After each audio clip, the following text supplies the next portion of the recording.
Woi, ini perampokan, woi, angkat tangan, woi. Apa yang bakal lo lakuin kalau ini terjadi? Apa lu mau bantai perampoknya? Lu pakai jurus bela diri yang keren? Atau lu justru ikutin lah perintah perampoknya biar aman? Atau lu mau coba ceramahin perampoknya selama 2 jam itu? Ya, gimana sih cara lu mau tentuin respon mana yang paling bener gitu? Nah, di sini kita perlu lewatin dulu 6 tahap mendengar agar kita bisa tentuin respon yang paling pas buat kita bisa nanggapin si perampok ini. Tahap pertama itu adalah hearing. Jadi ini adalah proses kita mendengar suara dari si perampok ini masuk ke telinga kita dan nanti ditangkap sama otak kita. Tahap selanjutnya itu understanding.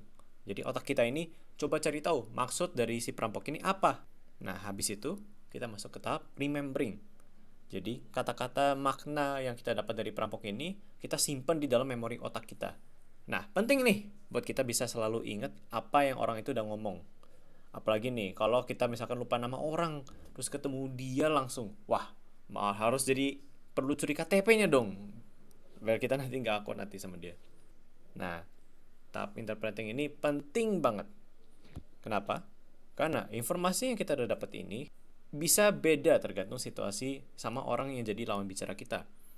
Bilang lah kalau si perampok ini ngomong angkat tangannya, itu bisa beda kalau dibilang sama guru atau sama DJ di dalam klub. Kita ini harus perhatiin sifat lawan bicara kita, perhatiin juga bahasa tubuh, bahasa nonverbalnya maksudnya, yang biasanya bisa bantu kita dapat konteks dari apa sih sebenarnya yang lawan bicara kita ini mau ngomong sebenarnya. Habis itu ada evaluating. Nah, dari hasil interpretasi yang kita tadi sudah dapat, kita evaluasi ulang nih. Apakah interpretasi kita ini benar atau enggak? Nah, gimana caranya? Salah satu cara yang paling gampang itu kita coba cari tahu kenapa sih lawan bicara kita itu ngomong seperti itu. Kalau kita udah dapat alasannya, kita bisa lebih ngerti kan pola pikir si perampok ini. Nah, dari situ baru kita coba tahulah, kita bisa cari tahu apa respon yang paling benar buat si perampok ini. Nah, saatnya kita merespon si perampok. Ada 7 jenis nih respon yang kita bisa kasih. Pertama, stonewalling. Jadi kita nggak respon sama sekali. Kedua, back channeling. Jadi kita hanya berikan ekspresi wajah atau semacam gestur atau balasnya yang kayak cuma simple oh gitu. Jadi cuma kayak buat kasih tahu kalau kita memang dengerin apa yang dia ngomong gitu. Ada parafrase. Jadi kita coba pakai kata-kata kita sendiri pas ngulang apa yang diomongin. Jadi kita sampaikan kalau itu kita sebenarnya ngerti. Nah, jadi lu mau rampok kita gitu? Iya, toh. Itu ada empathizing. Jadi kita menyampaikan kalau kita itu ngerti perasaan si pembicara soal apa yang dia ngomongin itu. Oh ya, lu mau rampok kita ya? Oke, oke. Nanti susah ya kalau misalkan kita ada yang lapor polisi gitu. Oke, oke. Angkat tangan guys semua. Ayo, ayo. Ada supporting. Jadi kita mengekspresikan persetujuan sama apa yang pembicara ini ngomong. Nah, iya benar woi, woi, angkat tangan woi. Ada analyzing. Jadi kita menyampaikan perspektif kita tentang apa sih yang si lawan bicara ini ngomong. Ya tangan gue sih lagi pegel ya, dan kayaknya lu gak perlu juga buat kita angkat tangan, maksudnya kayak lu ikat tangan kita juga ya gak apa-apa kan. Dan terakhir ada advising. Berarti kita mau nyampein apa yang seharusnya si lawan bicara ini rasain atau lakuin. Nah bang, itu tuh topinya pakainya yang benar bang. Nah, hati-hati, nggak semua respon ini benar buat si perampok. 4 respon ini bakal bikin kita pindah alam. 2 respon lagi bakal bikin perampoknya bingung. Yang satu lagi ini bakal bikin kita itu ikut perampoknya ke penjara. Sabunnya jatuh.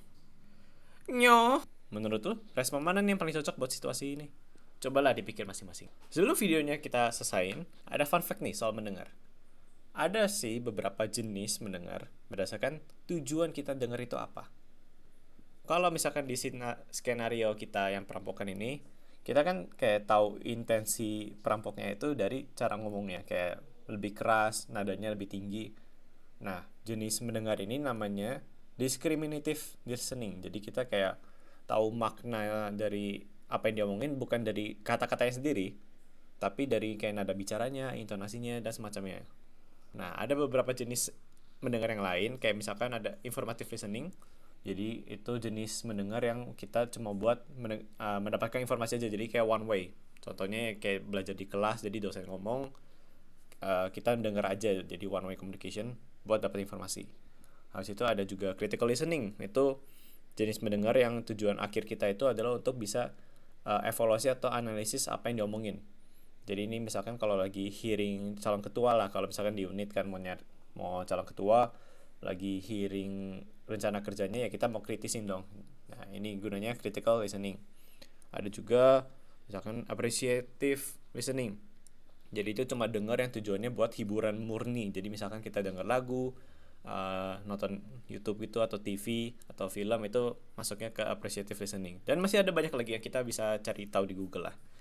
Jadi itu fun fact-nya segitu aja. Thank you yang udah dengerin sejauh ini. Terima kasih. Dadah.